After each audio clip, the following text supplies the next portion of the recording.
in this morning, and I'm wishing for everyone a wonderful and a productive day. And in the news this morning for November 18, 2023, 22-year-old man charged over fatal shooting at a St. Catherine construction site. A 22-year-old man was yesterday charged for last week's shooting death of a laborer at a housing scheme under construction in Innswood, St. Catherine. Charged with murder, possession of a prohibited weapon, and unauthorized possession of ammunition is Romario McPherson of Mansfield Avenue in Homestead in the parish. He is charged in relation to the death of 37-year-old Kamoy Beckford, otherwise called Ras, also of Mansfield Avenue in Homestead. It is reported that about 1:05 p.m. on November 10, Beckford was among laborers at the site when McPherson and others attacked him. Beckford ran and was chased and shot in the upper body. He succumbed to injuries received. McPherson and the other alleged attackers were chased by persons which saw him being apprehended. His cronies escaped. He was subsequently handed over to the police. McPherson was arrested and later charged on November 17 following a question and answer session. A date is to be set for him to appear in court. Cocaine destined for Thailand intercepted at Norman Manley Airport. The Jamaica Customs Agency is reporting that customs officers on Thursday intercepted 2 cocaine trafficking operations, including an export destined for Thailand at 2 courier facilities at the cargo section of the Norman Manley International Airport in Kingston. In a statement on Friday, the agency describes this as a significant victory against the transnational drug trafficking. It explained that during routine customs operations, customs officers at the airport discovered and seized an undisclosed quantity of cocaine concealed in a toaster oven destined for the Asian country. The agency says it is working closely with authorities to further investigate the origins and individuals involved in the illicit operation. CEO Commissioner of Customs Velma Ricketts Walker believes this latest seizure sends a strong message to criminal networks attempting to exploit non-traditional global trade routes. This seizure not only helps to disrupt the flow of illegal drugs, but also sends a strong message to criminal enterprises seeking to exploit various routes to traffic illicit drugs, Ricketts Walker indicated. We continue to remain vigilant and remain committed to effectively combating the evolving challenges posed by transnational crime and to adopting cutting-edge inspection techniques to disrupt the actors who attempt to threaten the nation's security, she added.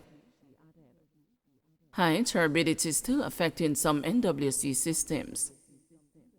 The National Water Commission is reporting that several of its water supply systems across the island are being impacted by the effects of heavy rainfall. It says more than 40 of its 450 water supply systems island-wide are out of operation or severely affected by a combination of high turbidity levels, blocked intakes, flooding, landslides, accessibility issues, and/or power supply issues. Acting Corporate Communication Manager Delano Williams says the NWC will continue to monitor the situation. He is encouraging customers to take the necessary steps to ensure they are not without the commodity. We are urging persons to ensure they have storage for this time. It is a lot of rainfall, and sometimes, as we are seeing, we may have the unfortunate case of disruption. But your storage at home is critical. Ensure you have water in clean, ideally plastic containers, allow for periods of low pressure, and just check the NWC, whether it is our website or our mobile app, he advised. The NWC says all parishes have been impacted to some degree, but eastern parishes have reported the most disruptions. Among the worst affected are Kingston and St. Andrew with 29 systems, St. Catherine with 9, and St. Thomas with 7 systems affected. Several other systems across the southern and the northeast belts are being investigated and reported on. JPS restoration efforts hampered by effects of inclement weather. The Jamaica Public Service Company says its crew are working to address outages being experienced by some customers in light of the ongoing effects of the adverse weather conditions. It says roughly 2% or approximately 14,000 customers across the country have been affected due to landslides and trees coming into contact with and breaking power lines. The majority of these incidents are in Kingston and rural St. Andrew. JPS says the restoration efforts are being hampered by the current conditions and by lack of access. The Light and the Power Company adds that the crews are unable to carry out restoration work in Mavis Bank due to landslides, which has cut off access. Some 1,200 customers are without a power supply in that community. It notes that the possibility of conditions across the island worsening later Friday or early Saturday, with high probability of more flooding and landslides, may also affect aspects of the electricity network. JPS says that teams will continue to remain alert and will take restorative action as quickly as the safety factors allow, so customers can be restored in the shortest time possible. Several roads remain blocked amid heavy rainfall. Teams from the National Works Agency have been out attempting to clear several roadways that have been affected by heavy rains across most of the island. NWA Communication Manager Stephen Shaw says there have been more than 30 reports of roadways being affected, with many of them on the eastern end of the island. In St. Andrew, among the corridors where we have issues at the moment are Cooper Ridge to Guava Ridge, the Papine to Red Light stretch, and this afternoon we took the decision to close Chesterfield Road, which is that stretch near Seaview Gardens, as there is a trench that has been washed out. So we took a decision to close that corridor. In St. Thomas, we continue to have challenges on the road from Bethel to Richmond Vale. That corridor is impassable.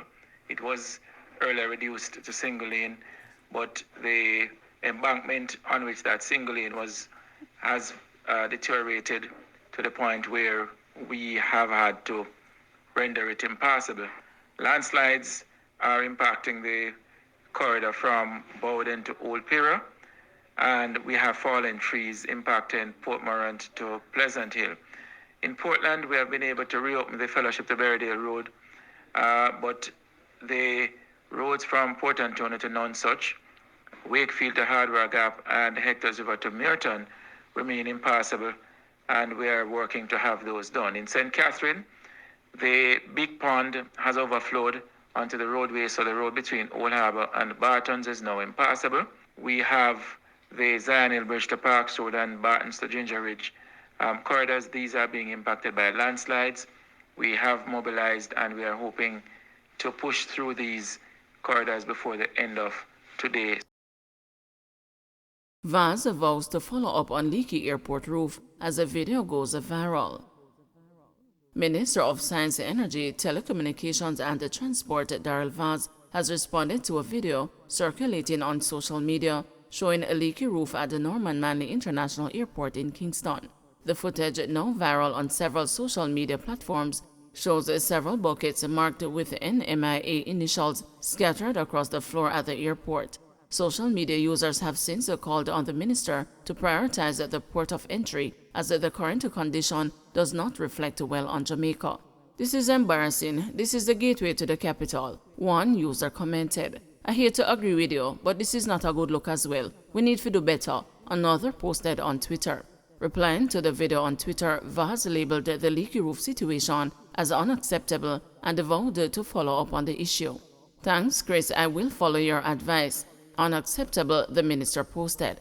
His response comes on the heels of a revelation that a revised concession agreement between the government and the Park Kingston Airport Limited for the operation and maintenance of the NMIA is now in effect and should ease grouses over the running of the entity and the infrastructure. Vaz disclosed that the revised concession agreement was taken to Cabinet and approved, and has allowed the PACOL to continue on the performance clauses and also the short-term remedies for the airport, which is the second largest in Jamaica. During that interview, Vaz said he expects that by year-end into early 2024, all improvements regarding the airport will be made. The situation at the airport is much improved in terms of the air conditioning and the bathroom facilities.